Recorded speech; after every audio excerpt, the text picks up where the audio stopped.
going to be cooking brats on the propane grill. Like that. Appreciate that. You're welcome. So this is a value pack of our brats that you can get at Schnucks. We carry 8 to 12 flavor profiles of brats in the store at any given time. You don't have to go in and get the pork and the casing and any of the seasonings.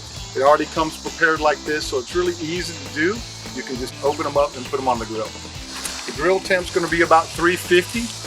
We're going to put these on, and then you want to watch them and turn them every so often. You close the lid, keep the heat.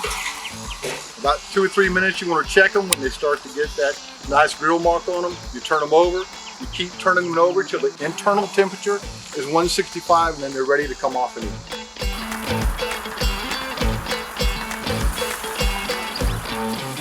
So we've checked all the internal temperature of all the brats, and they're ready to come off the grill.